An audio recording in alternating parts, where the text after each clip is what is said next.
आप यूनिवर्स को बस लेटर क्या लिख देते हो, तब देखो चीज़ें ना बहुत सही और बहुत अच्छी होना शुरू होगी। होता ये है कि जब तक हम ना मैं ये करूँ, मैं वो करूँ, चाहे वो टेक्निक्स हो, रिचुअल्स हो, ऐसी कुछ थिंग्स हो जो रिलेटेड है विश से, मैं ये करता रहूँ, यानी आप करने के भाव में होते हो ना, तब तक आप सिंगली वर्क कर रहे होते। यानी मैं के भाव से आप जस्ट खुद की तरफ से एफर्ट्स लगा रहे होते। तब होता ये है कि कर्मा तो अच्छे होते हैं, चाहे उससे रिलेटेड सब कुछ अच्छा करते हो, बट रिजल्ट ना कभी कभी नहीं दिखते। वही चीज़ें अगेन से होती है, फ्रीक्वेंसी अप डाउन होती है, या फिर वही चीज़ें कभी कभी आपको डिस्टर्ब करती है, वही इमोशन ट्रिगर होते हैं, चाहे लैक के हो, चाहे डेस्परेट हो, एंगर हो, ये चीज़ें अगेन एंड अगेन होना शुरू होती है। और ये चीज़ें होने का रीज़न ये नहीं होता कि आप चीज़ें सही कर रहे हो या नहीं, ये इसलिए होता है क्योंकि आप डिसकनेक्ट मैनिफेस्टर की तरह वर्क कर रहे हो। डिसकनेक्ट मैनिफेस्टर यानी मैं ये करूँ, यानी मुझे ये करना चाहिए, मुझे वो करना चाहिए, मुझे इतने आवर्स ये करना चाहिए, ये यानी आप अपनी तरफ से सारे एफर्ट्स कर रहे हो। उस यूनिवर्स को वर्क करने के लिए आप बिल्कुल भी परमिट नहीं कर रहे, उन्हें चांस ही नहीं दे रहे। तो इसीलिए आप डिसकनेक्ट मैनिफेस्टर की तरह बस खुद ही करते जा रहे हो। बट आप जैसे ही यूनिवर्स को रिस्पॉन्सिबल मानते हो, उनको लेटर लिखते हो, उनको समर्पित करते हो, यानी जैसे ही आप जो भी विश चाहते हो उनको धन्यवाद देकर जैसे ही लेटर लिखते हो, तब आप जिस भी आराध्य को मानते हो ना, उनको समर्पित कीजिए थैंक यू के भाव से, ऐसे कि जैसे वो आपको वो सब कुछ देंगे और देने ही वाले ही, ये निश्चिंत है।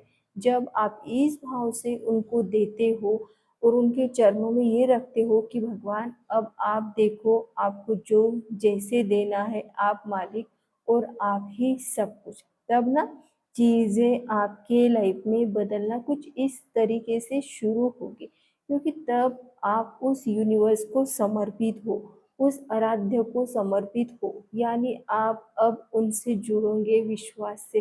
अब आप अपने अंदर से फील करोगे बहुत रिलैक्स, बहुत ज़्यादा पीस, इसलिए क्योंकि आपने उस डिवाइन को, उस अदृश्य शक्ति को मानना शुरू किया।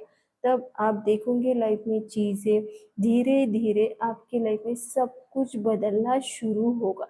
जो चीज़ें परेशान करती थी वो परेशान नहीं करेंगी, वो यूनिवर्स का कुछ तो गाइडेंस समझकर आप उससे सीखोगे, उससे कुछ इस तरह ज़रूर लोगे। तो होगा ये कि आपकी फ्रीक्वेंसी जो अप डाउन होती थी, कभी कभी कुछ इमोशन ट्रिगर होते थे ना, वो होना धीरे धीरे कम होगा, क्योंकि अब आप उनसे जुड़ चुके हो, यानी अलाइन मैनिफेस्टर की तरह आप वर्क करने लगे हो, उनको मानने लगे हो, यानी अब आप रिलैक्स होंगे। विश के लिए क्या किया क्या नहीं किया इससे पूरी तरह मुक्त होकर आप उनको मानोगे, तब चीज़ें ना इतनी अच्छी और इजी वे से आपको मिलना शुरू होगी।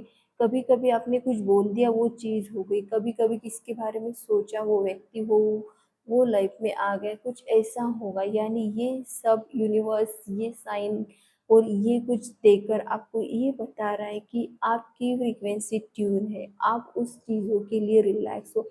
यानी जब आप विश के लिए सब कुछ करते हो और अपने आप से जैसे ही नेगेटिविटी दूर हो जाती है ना, वो चीज़ें लाइफ में फास्ट वे से होना शुरू होती है।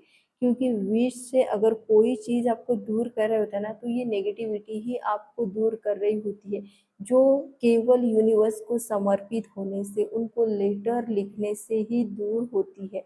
क्योंकि जब हम रिलैक्स तब होते हैं जब हम उस डिवाइन को मानने लगते हैं। जैसे कि अगर हमें कोई अपनी रिस्पॉन्सिबल चीज़ छोड़नी है, एक्सपेंसिव, तो हम हमारे मम्मी पापा के पास जैसे छोड़ देते हैं तो रिलैक्स रहते कि है, मम्मी पापा है, रिस्पॉन्सिबल है, इसीलिए हम पूरी तरह निश्चिंत रहते हैं। वैसे ही आप जैसे उस यूनिवर्स को मानते हो, अपनी विश उनको सौंप देते हो, तब आप निश्चिंत होते हो, नेगेटिविटी से फ्री होते हो, यानी क्या होगा, कैसे होगा, कब होगा, इस चिंता आपकी पूरी तरह मिट जाती है। बस पता है कि यूनिवर्स है, सब कुछ अच्छा है और अच्छा ही होगा।